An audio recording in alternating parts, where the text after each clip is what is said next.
If there is one thing you should never fall for, it's a Ponzi coming dressed as a Ponzi, and a Ponzi coming dressed as a priest.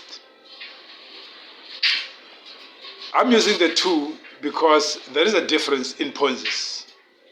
Ponzis have a way of looking not like Ponzis, but some Ponzis, they are proud to be Ponzi, so they won't really try to masquerade what they look like. However, the most successful Ponzis are those that came dressed as priests. I know of one. The first Ponzi that I know of was introduced in church, and the Ponzi masters managed to get as many members of a church to resign from their jobs, take their pension, invest it in the Ponzi, with a belief that they were going to get very, very huge returns, more than 200, 300, 400% returns.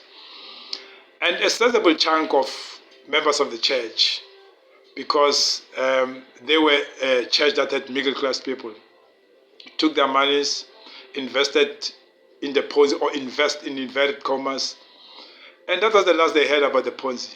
Well, I'm not going to mention the Ponzi. Even though it's a Ponzi, I'm sure Ponzis can still sue for missoiling their reputation. So they disappeared, and they left lots and lots of families in serious poverty, serious abject poverty. For some of them, the poverty still dogs them to this day. They have not been able to pull themselves up by the bootstraps because they worked so hard and they left their jobs. And when they were supposed to sit down and build, if you want to build through pension, even though it's not advisable, when they were supposed to take their kids to school, they could not do it because there was no more money. That's the Ponzi that comes the priest. We've seen lots of those in the Eastern Cape. People say, hey, put 500 rand, I get 5,000 rand. And 1 month, 2 months, 3 months, 6 months down the line, it disappears. But now you've got Ponzis that actually come as Ponzis. Triple M. It's so explicit. Oh, you put money, you bring 5 other people or 10 other people, you get more money, you bring 20 other people, you get more money. And it has reached a stage whereby a lot of us, when I say us, I mean us people, black people, you decide, that this is a Ponzi because it's not even pretending, it's not putting on a mask, but to say I'm going to get in early because it started now, and I'm going to make as much money, and I'm going to pull out later. I'm not going to pull out, I'm just going to drag in a lot of my relatives, a lot of my friends, a lot of my fellow worshippers in the church, and I'm going to leave early, but I would have made my money, because the people who tend to lose at the end in a Ponzi are those that stay there or those that come late when the pyramid has reached a point whereby there's a lot, at the top is quite a few people. So there are those that deliberately do it. They know this thing's going to collapse, but they're saying, I'm joining it in the beginning, I'm going to make my money along the way. And I know quite of those. There are those that were recruiting people for Triple M when it came through. It was Russian, but they'll say, no, it's not Russian, it's all of us. So they said, this guy used to post his bank statements on social media and say, guys, you're losing out. And he got a lot of people that lost a lot of money, some people lost houses because they were using those monies, I think, to settle their bonds or something. Some lost their vehicles, some lost other things.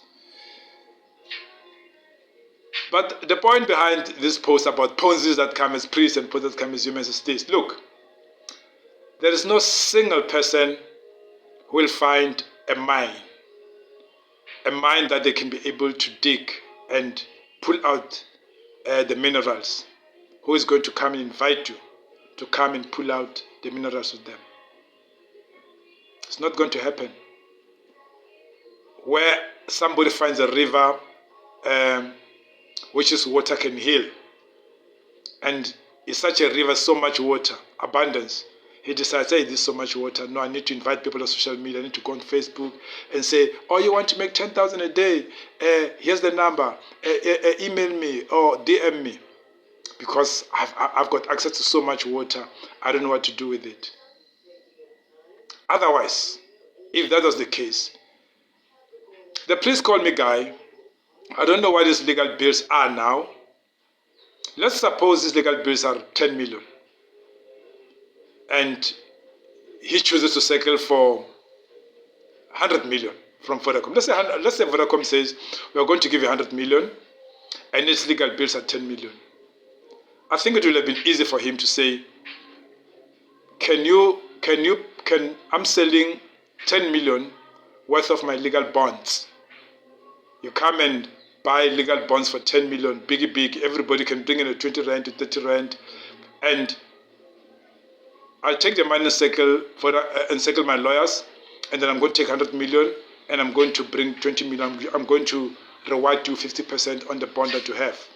Which means he owes 10 million. Vodacom offers him 100 million. He goes and takes 100 million from Vodacom.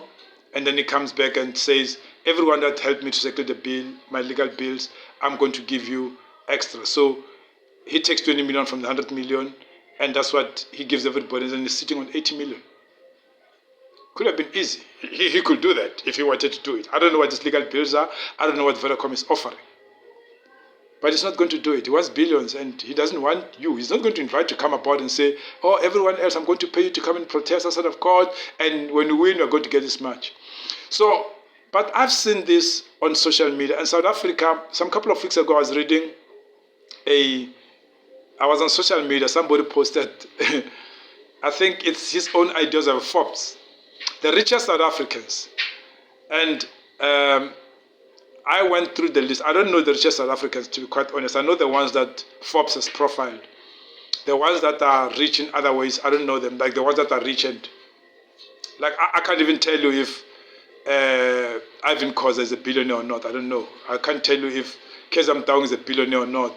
I can tell you that Jomo Sono used to be a billionaire by virtue of the holdings, not of money in the bank. But the thing is, I went through the list and I found that there on the list, there were these people who come on social media and give financial advice.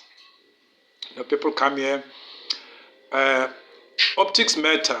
You wear an expensive looking suit. Some of them are expensive, yes. Some of them are not. At China City, you find them at China City. And you shave your head. You don't give financial advice with hair like mine. Or hair like that of Don King. Some people remember Don King. Or Wallace Soyinka say, don't give financial advice. They say you look like an artist. An artist are starving. you don't give advice. You shave. You go on a brush cut or you go on a bald and you keep a certain look like. Yeah. Now you start giving financial. So I saw on that list people who gave business advice, financial advice, who probably might have run things but might not have run things.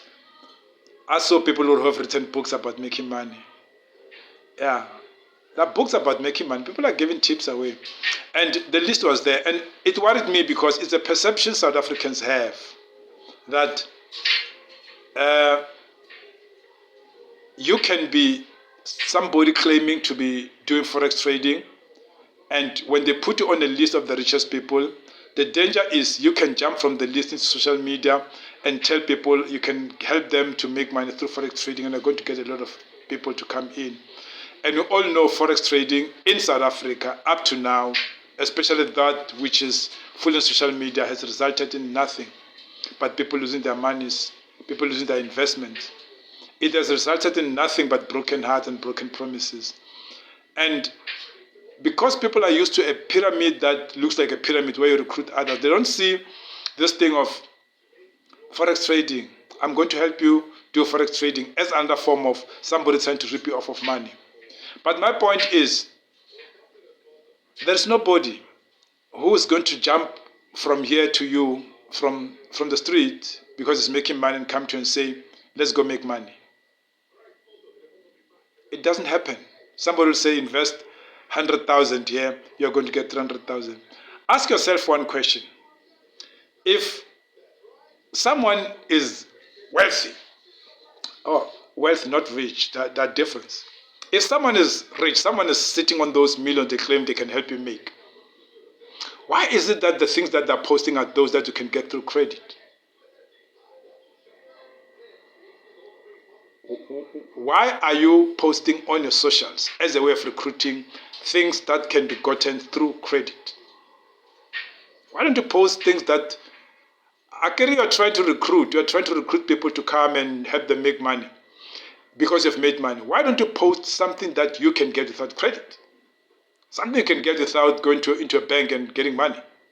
Why is it that the things that I can go into a air show today in Hoedspruit here next door and find that there are very beautiful private jets, Gulfstream, different, lots and lots of them. I can enter, I can walk into one with my friend because they are there to be seen, to be bought, to be leased.